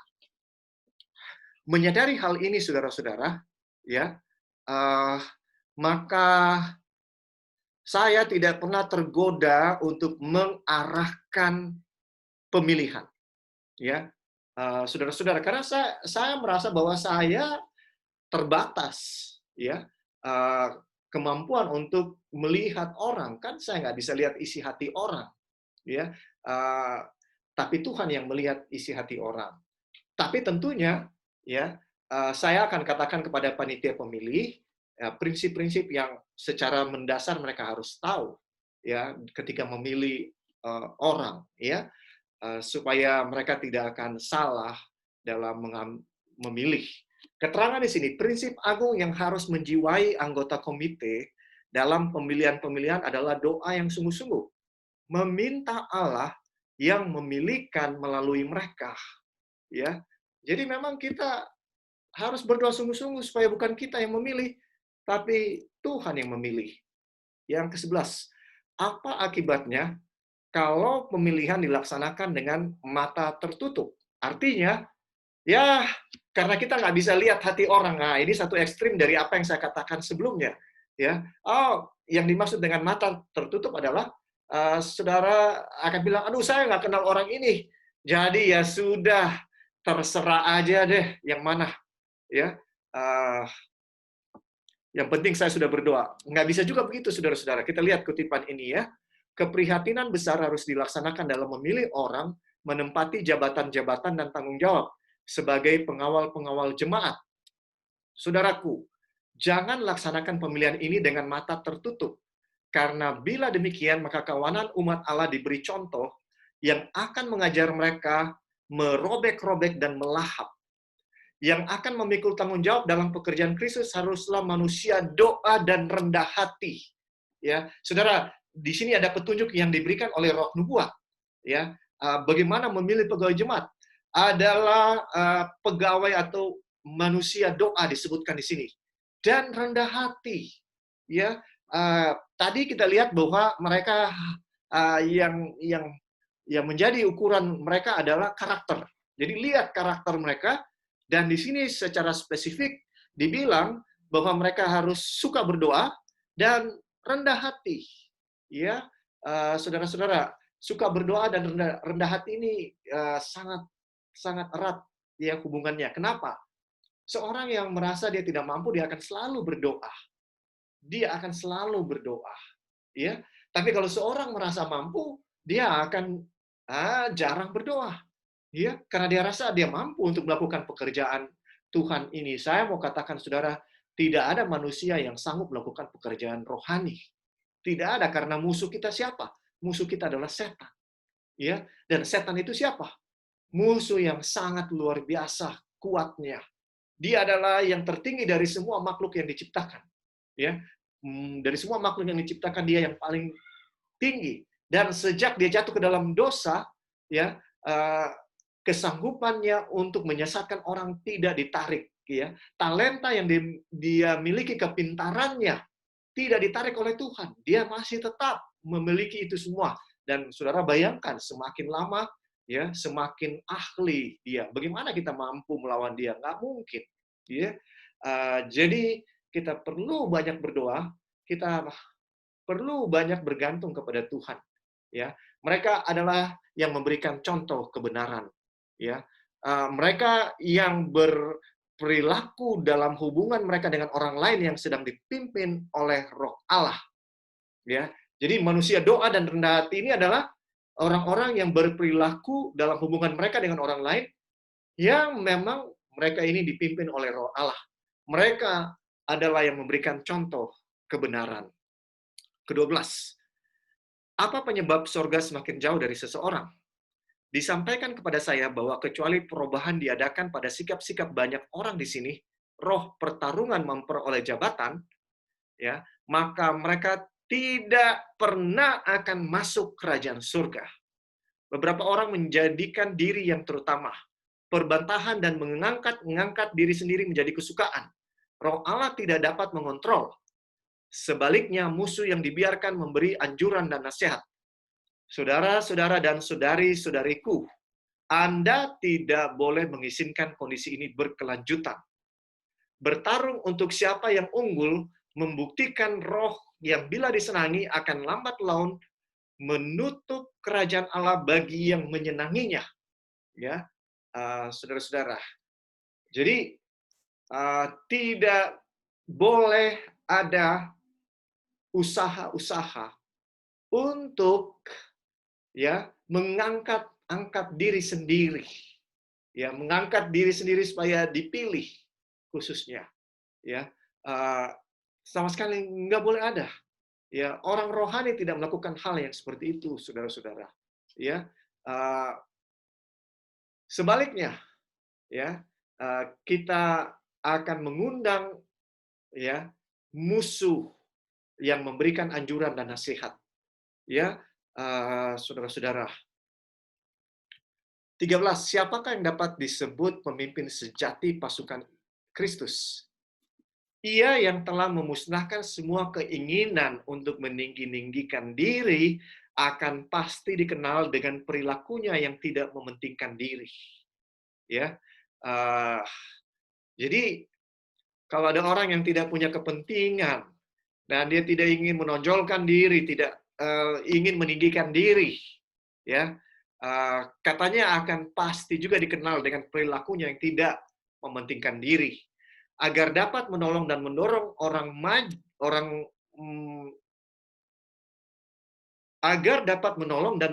maju orang lain, ia rela mengesampingkan keinginan-keinginannya sendiri. Orang seperti itu adalah seorang pemimpin sejati pasukan Kristus. Saudara, ini sangat penting ya, saya ingin ulangi. Agar dapat menolong dan mendorong maju orang lain, ia rela mengesampingkan keinginan-keinginannya sendiri. Artinya, saudara-saudara, ya, dia tidak ambisi, ya, dan dia justru lebih suka mendorong orang lain untuk maju, tapi bukan dirinya sendiri. Ya, Nyonya White katakan orang seperti itu adalah seorang pemimpin sejati pasukan Kristus. Ya, saudara. Kalau saudara jadi panitia pemilih, ya, terus saudara didekati oleh tim sukses dari salah satu calon, saudara langsung coret orang yang menjadi tim sukses, ya. Maksudnya nama yang diusulkan oleh tim sukses itu. Berarti dia ya menonjol-nonjolkan diri, ya. Seorang yang rohani tidak boleh ada tim sukses. Karena kalau dia ada tim sukses, artinya saudara-saudara, ya, ada ambisi pribadi yang tidak suci yang dia miliki. Dan apakah saya dan saudara mau punya pemimpin yang tidak rohani? Saya nggak mau, saudara. Itu berbahaya bagi saya. Kalau saya punya pemimpin bukan seorang yang seperti Yesus, itu sangat berbahaya. Karena kalau pemimpin saya bukan seorang seperti Yesus, berarti dia adalah seorang seperti yang lain. Ya, saya nggak usah sebutkan, saudara. Kalau dia tidak memiliki roh Kristus, ya, berarti roh yang lain yang akan dia miliki. Ya, saudara-saudara, ya, sebagai jemaat, kita seharusnya jangan mau kalau sampai dipimpin juga oleh pemimpin rohani yang tidak rohani, ya, yang ambisius. 14. Apakah kualitas-kualitas seorang pemimpin sejati menurut nasihat Tuhan? Sejauh ia tetap berpenyerahan. Orang yang Allah karuniai kebijakan dan kemampuan tidak akan menunjukkan keserakahan akan kedudukan tinggi. Juga tidak berupaya untuk memerintah atau mengontrol. Saudara, ini tanda berikutnya, kualitas berikut, ya. Dari seorang pemimpin sejati, ya. Tadi kita sudah dapati bahwa pemimpin sejati itu dia harus memiliki karakter yang baik, ya. Pemimpin sejati itu seorang yang suka berdoa. Pemimpin sejati itu dia harus rendah hati, ya. Kalau dia rendah hati, apa dia akan menonjolkan diri? Enggak akan, ya, saudara-saudara. Nah, di sini ditambahin sekarang. Pemimpin rohani itu akan berpenyerahan. Kenapa? Karena dia akan merasa tidak mampu, sehingga dia perlu berserah kepada Tuhan. Ya, ya. Dan orang yang Allah karuniai kebijakan dan kemampuan tidak akan menunjukkan keserakahan akan kedudukan tinggi. Ya, jadi seorang yang berikutnya, kualitas berikutnya, dia tidak akan punya keserakahan untuk mengejar kedudukan yang tinggi, ya, keserakahan untuk memperoleh kedudukan yang tinggi. Dia juga tidak berupaya untuk memerintah atau mengontrol. Saudara-saudara, Tuhan Yesus, dia adalah pemimpin daripada murid-muridnya, tetapi dia tidak berusaha untuk mengontrol mereka. Dia tidak berusaha untuk memerintah mereka, ya, tapi dia melayani mereka, mendidik mereka, melakukan pemuritan kepada mereka. Tapi dia tidak pernah menganggap murid-muridnya sebagai suruhan-suruhannya. Ya, saudara-saudara, kalau kita melihat ada pemimpin yang bersifat seperti itu, ya, suka untuk mengontrol, menguasai, dan memerintah, ya, maka jangan pilih pemimpin yang seperti itu, saudara-saudara. Sangat perlu bagi orang untuk memikul tanggung jawab. Tapi gantinya berupaya merebut siapa yang lebih unggul. Ya, merebut siapa yang lebih unggul. Seorang pemimpin sejati akan berdoa untuk hati yang bijaksana dan kemampuan membedakan baik dan jahat. Ya, seorang pemimpin sejati, Nyonya White bilang, dia sebagaimana Salomo, ya, menganggap yang lebih penting adalah berdoa supaya Tuhan memberikan hati yang bijaksana yang bisa membedakan yang baik dan yang jahat. Gantinya berupaya merebut siapa yang lebih unggul, ya, saudara-saudara. Jadi kalau kita lihat nih, ini ciri khas daripada pemimpin rohani diungkapkan oleh Roh Nubuat kepada kita. Yang ke-15, poin yang ke-15, siapakah orang Kristen yang sejati itu? Orang Kristen harus berselubungkan kerendahan hati sebagai jubah dan tidak harus menonjol-nonjol di dunia ini, mengejar-ngejar kedudukan dan popularitas. Saudara, ya, kalau orang yang menonjol-nonjolkan diri, yang mengejar-ngejar kedudukan dan juga popularitas, ya, usahakan jangan pernah saudara dan saya pilih, ya, karena orang Kristen yang rendah hati Dia tidak akan menonjolkan diri. Dia juga tidak akan mengejar-ngejar kedudukan. Ya, artinya dia tidak akan ada di tim sukses, saudara-saudara. Ya, karena dia tidak mengejar kedudukan. Ya, jadi dia tidak harus bergabung dengan tim sukses tertentu yang mungkin menjanjikan kalau kamu bergabung, kamu akan dapat kedudukan. Ya, dan popularitas ini hal-hal yang sangat menarik tapi sangat berbahaya. Ya, saudara-saudara, secara rohani ini sangat berbahaya. Ya, tidak perlu kita menonjol di atas dunia ini. Kita juga tidak perlu punya kedudukan di atas dunia ini. Kita juga nggak perlu punya popularitas di atas dunia ini. Sekarang popularitas itu satu barang yang diperdagangkan, saudara. Ya, kenapa saya katakan begitu? Ya, kalau saudara lihat di YouTube, ya, supaya banyak orang likes ya, dikasih lebih banyak yang likes, ya. Ternyata semua itu bisa dibeli, ya. Jadi kelihatan yang likes-nya banyak, ya. Saudara-saudara, orang suka untuk populer. Populer itu komoditi yang laku dijual, ya. Hanya untuk ada tanda likes, ya.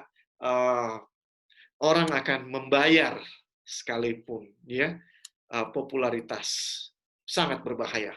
16. Apakah ciri orang yang hanya semata-mata menginginkan kemuliaan bagi Allah dalam hidup mereka?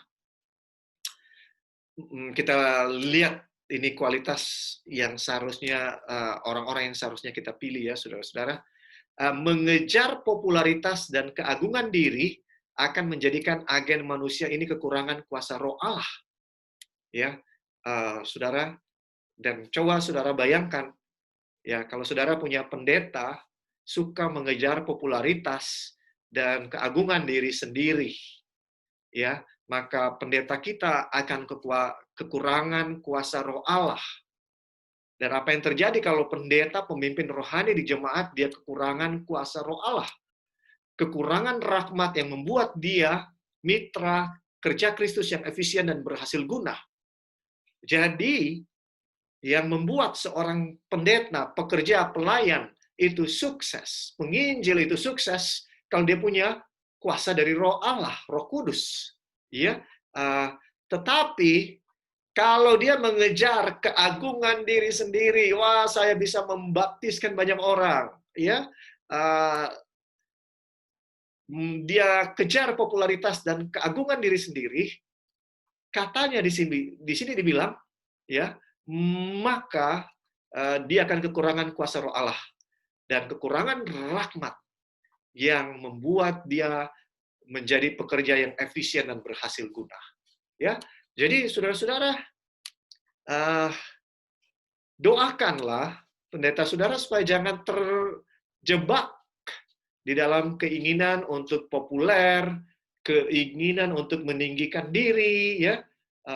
Doakan saudara, karena inilah usaha setan untuk menjatuhkan para pendeta, para pelayan, para misionaris. Mereka yang semata-mata hanya mau memuliakan Allah, tidak akan berusaha menonjolkan kebaikan-kebaikan mereka agar terlihat atau mengejar popularitas atau tempat tertinggi.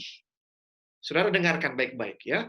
Ini disebutkan jelas. Mereka yang semata-mata hanya mau memuliakan Allah, tidak akan berusaha menonjolkan kebaikan-kebaikan mereka agar terlihat atau mengejar popularitas atau tempat tertinggi.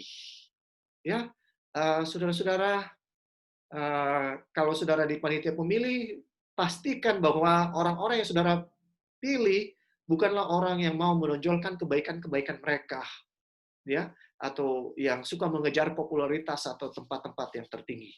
Pastikan saudara dan saya tidak memilih itu. Kemudian, pastikan saya dan saudara tidak melakukan hal-hal ini. Itu yang mungkin lebih penting, saudara. Ya, bahwa saya dan saudara tidak akan menonjolkan kebaikan-kebaikan kita.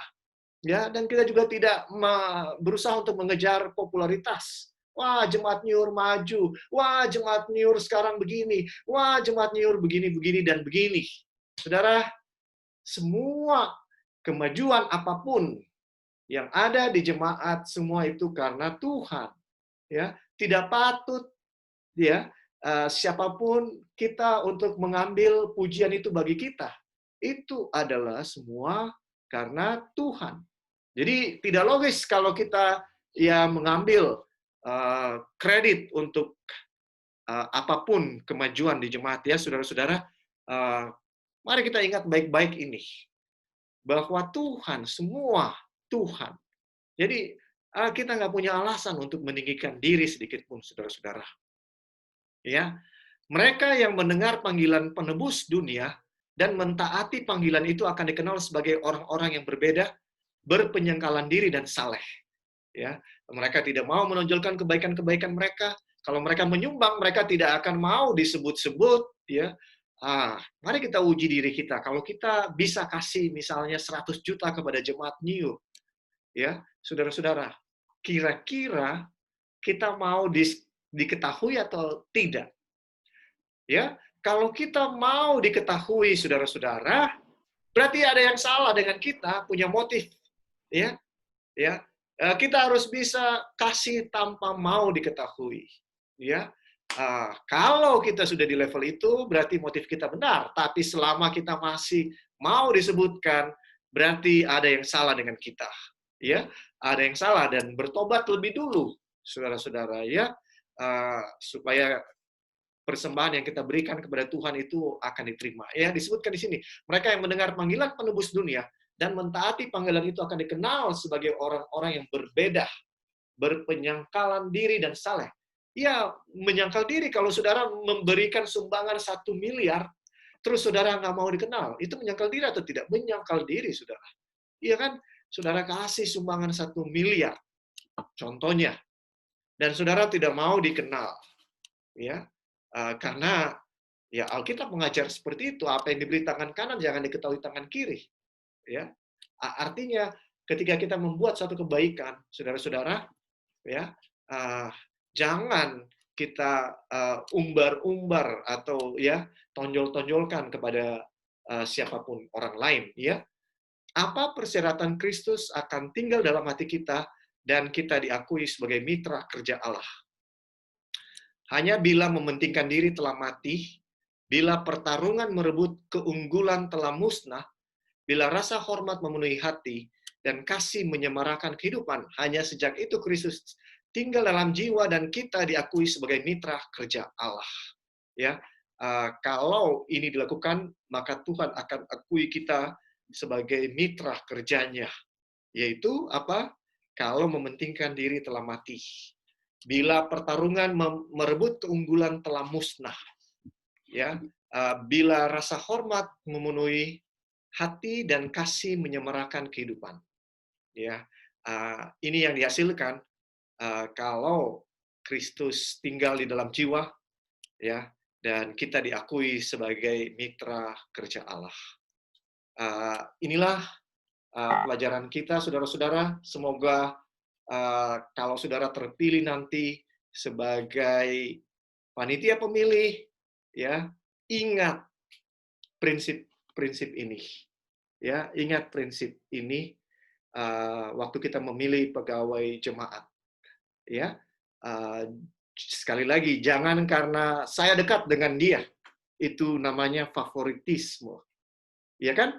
Kalau kita memilih karena orang itu dekat dengan saya, dia sering curhat sama saya, ya, berarti kita ada favoritisme yang secara manusia sangat mungkin kita punya. Tapi mari kita berdoa kepada Tuhan bahwa pilihan yang saya lakukan secara rohani, kualitas rohani yang kita lihat, bukan karena dia adalah sepupu saya, dia adalah kakak saya, adik saya, ya, yang punya hubungan keluarga dengan saya. Kalau kita lakukan seperti itu, saudara, tidak memuliakan Tuhan. Ya, saya dengar ada satu jemaat di Jakarta ini yang ribut besar. Mengapa ribut besar? Karena pendetanya berusaha untuk dalam pemilihan. Jadi pendeta ini, pendeta yang baru, Dan setelah 1 tahun mungkin dia mempelajari jemaat ini kenapa nggak maju jemaat ini. Waktu pemilihan, ya dia berusaha supaya yang biasa terpilih di situ, ketua jemaatnya, tidak terpilih. Dan waktu ketua jemaat ini yang selama ini selalu jadi ketua jemaat, tidak terpilih, saudara, dia marah. Marah luar biasa. Nah, bagaimana sampai dia selalu terpilih? Ya karena di jemaat itu bisa dibilang semua keluarganya. Ya, jadi selama ini begitulah yang terjadi. Tapi ketika pendeta ini berusaha untuk meluruskan jemaat ini, orang ini marah. Ya, akhirnya dia bawa seluruh keluarganya keluar dari gereja itu, pergi ke, kira-kira begitu. Saya nggak tahu detailnya secara pasti, tapi pendeta ini berusaha untuk melakukan yang benar dalam pemilihan. Ya, saya melihat gereja-gereja yang dikuasai oleh kelompok tertentu atau ya sekelompok orang tertentu selalu akan membuat perpecahan di gereja. Ya, saudara-saudara. Dan biarlah pelajaran ini mempersiapkan kita sebagai satu jemaat. Mari kita banyak berdoa, saudara-saudara, supaya Tuhan yang memilih. Itulah istilah yang Nyonya White, ya. Kalau Tuhan yang memilih, bagi kita nggak mungkin salah, ya, nggak mungkin salah, saudara-saudara. Tapi kalau kita yang pilih, kemungkinan kita akan salah. Jadi biarlah ini boleh mempersiapkan kita, ya. Saya tahu sedikit lagi akan maghrib, tapi ini masih ada waktu. Siapa tahu ada yang mau bertanya, ya. Sampai kita maghrib baru ada tutup sabat. Saya akan kembalikan kepada ketua PA.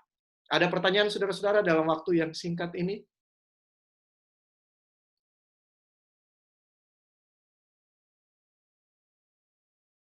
Nggak harus ada pertanyaan. Kalau sudah cukup jelas, ya nggak perlu bertanya, saudara. Iya kan? Pendeta mau tanya nggak? Oh, boleh Bu Lili. Kalau ada pertanyaan, silakan. Kalau dipilih, terus udah gitu menolak, dosa nggak ya? Menurut Ibu Lili, dosa atau tidak? Aku takut. Mendingan pendeta aja deh yang jawab. Nggak kompeten buat jawab. Ya, rata-rata semua nabi waktu dipilih menolak, ya. Rata-rata. Karena mereka memang merasa tidak mampu. Secara jujur, mereka merasa tidak mampu. Ya, tapi mereka tidak menolak untuk melakukan apa yang Tuhan suruh, kan? Ya, karena mereka merasa tidak mampu. Contohnya Musa, dia bilang, Tuhan, saya nggak tahu bicara. Seperti itu. Tuhan bilang, apa yang ada padamu, lemparkan. Ya, Tuhan mau yakinkan dia, ya, kamu nggak usah khawatir, ya, saya akan menyertai kamu. Ya, kenapa Tuhan selalu pilih orang yang merasa nggak mampu? Yang saya bilang tadi, karena orang yang merasa nggak mampu, dia akan berserah dan bergantung kepada Tuhan. Dia akan gampang diajar. Sementara orang yang mampu tidak akan bisa diarahkan oleh Tuhan. Karena dia akan bikin apa yang dia mau, yang dia rasa harus dibikin. Jadi, itu sebabnya Tuhan nggak pilih orang-orang yang mampu, yang mereka merasa mampu. Dia selalu pilih orang-orang yang merasa tidak mampu.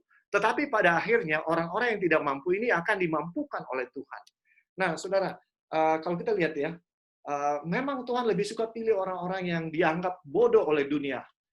Kenapa? Karena kalau kita ini punya banyak kemampuan, maka kuasa Tuhan akan sulit untuk berlaku di dalam kehidupan kita. Mengapa?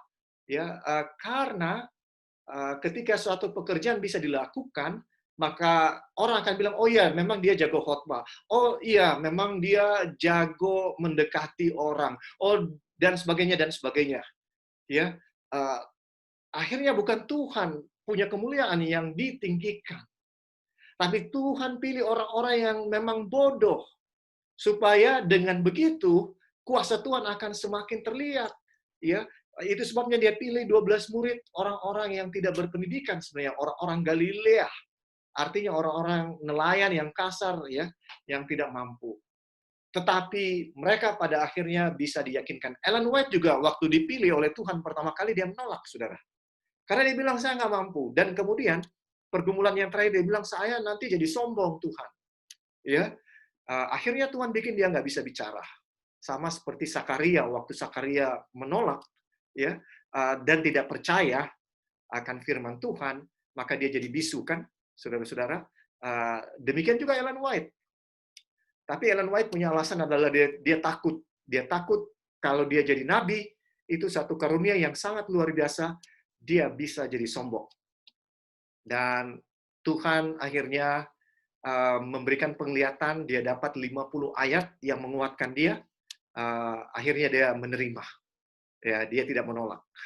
Ya, Ibu Lili, ada 2 orang katanya yang sebelum Ellen White mendapat penglihatan yang sama oleh Tuhan. Hassan Foss salah satu namanya. Dan mereka menolak, katanya mereka menolak sehingga kita nggak kenal siapa nama mereka. Nah, saya pun lupa nama mereka, ya, karena mereka menolak. Jadi, ya, saya yakin Ibu Lili tahu bahwa nggak boleh menolak. Ya, tapi mungkin Ibu Lili punya alasan kenapa kalau terpilih nggak mau dipilih, ya, nggak mau diterima. Ya, tapi biarlah Ibu Lili gumuli dengan Tuhan, ya, supaya jangan kita salah. Ya, supaya jangan kita salah. Yang pasti kalau kita menuruti kehendak Tuhan, ya, apapun yang Tuhan suruh kita turuti, itu keputusan yang terbaik yang bisa kita buat. Ya, kita tidak akan menyesal. Kalau kita menolak, itu yang bisa kita sesali. Iya kan? Yang penting kan Ibu Lili nggak berkampanye, kan?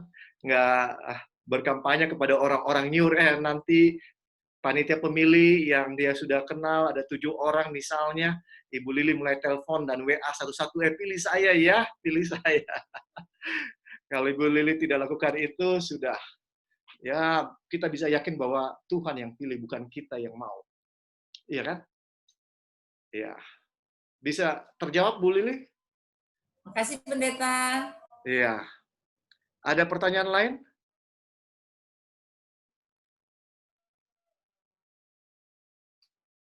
Baiklah, kalau tidak ada, ya, semoga ini prinsip-prinsip dari Roh Nubuat jelas buat kita sebagai bekal waktu kita memilih orang-orang. Ingat, saya cuma mengulangi. Kita lihat karakternya, ya. Terus dia suka berdoa atau tidak? Ya, suka berdoa atau tidak? Dari mana kita tahu dia berdoa banyak atau enggak secara pribadi? Ya, yang dimaksud doa secara jemaat, ya. Ya, dia suka berdoa secara sama-sama atau enggak? Kemudian dia penuh penyerahan kepada Tuhan, bergantung kepada Tuhan atau tidak, rendah hati atau tidak, ya.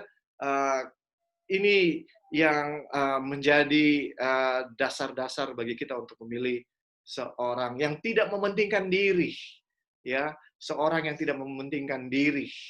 Ini biarlah menjadi dasar kita untuk memilih. Saya kembalikan kepada Ketua PA.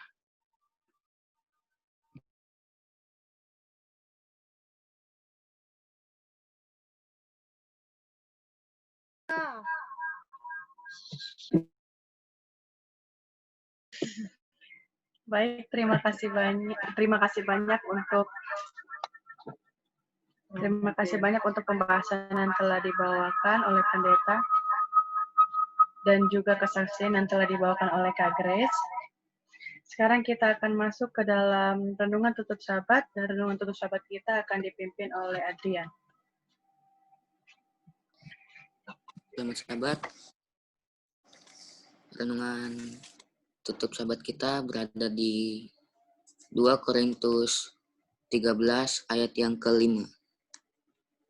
Ujilah dirimu sendiri, apakah kamu tetap tegak di dalam iman. Selidikilah dirimu, apakah kamu tidak yakin akan dirimu bahwa Kristus Yesus ada di dalam diri kamu. Sebab jika tidak demikian, kamu tidak akan tahan uji. Jadi di sini dikatakan, ujilah diri kita dengan hal-hal yang duniawi, jika ada ujian yang seperti itu, kita harus berserah kepada Kristus.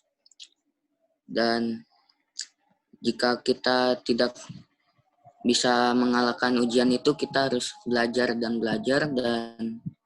kita bisa lebih berserah lagi kepada Tuhan Yesus supaya kita dapat memenangkan ujian itu.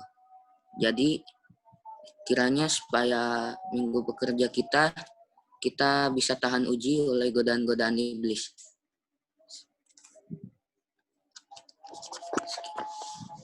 Langsung doa ya. Kita satuin doa. Tuhan, Allah Bapa kami yang bertata di dalam kerajaan surga, terima kasih Tuhan atas berkat-Mu Tuhan yang masih menjaga kami Tuhan. Tuhan, pada saat ini Tuhan kami telah menyelesaikan ibadah-Mu Tuhan. Dan pada saat ini Tuhan kami sudah menutupkan sabat-Mu Tuhan. Kiranya Engkau berkati kami Tuhan, supaya pada saat minggu bekerja kami Tuhan, kami dapat menjalaninya dengan baik Tuhan. Tuhan, kami serahkan hidup kepada Engkau Tuhan. Tolong jaga kehidupan kami Tuhan. Di dalam nama Tuhan Yesus, amin. Amin. Amin. Selamat minggu bekerja. Selamat minggu bekerja. Selamat bekerja. Amin. Dadah dong. Dadah. Oke, sampai ketemu besok pagi doa subuh saudara-saudara ya. Ya. Beres, kita makan-makan ya. Kalau majelisnya gimana, jam berapa? Nanti kita bicara di WA. Hari Oke. Masuk berkati ya. Selamat minggu bekerja semua, Tuhan berkati. Beres, kita syukuran dong, syukuran. Selamat, tetap setia, makin Pendeta, syukuran sekalian aja ulang tahun Nyur tanggal 9. Iya dong. Hari Rabu. Hari Rabu. Bagaimana? Di Kan kantin Rabu- maksudnya, di Rabu. kantin. Rabu libur pendeta, katanya Oh. pilkades toh. Oh, Iya, libur. Rabu libur. Jadi nggak ada ini kantin. Ya tutup kali pendeta. Di gereja buka gereja. Iya, pilkada tutup tuh. Iya pendeta. Hari Rabu ini Pas tanggal 9 itu ulang tahun Nyur. Nyur 30 tahun. Pas 30 tahun lagi. Habis nggak boleh Oke. kumpul-kumpul. Takut lagi nanti. Masa kita kumpul di Zoom aja terus? Pol PP nanti datang lagi. Itu dia. Oke, nanti Bodo kita amat. ya Bodo apa yang bisa dibikin. Oke, sampai Bicarakan di majelis lah. Majelis besok lah. Ya. Masuk di agenda. Oke. Pokoknya kirim nasi kotak deh berarti. Oke, selamat minggu bekerja.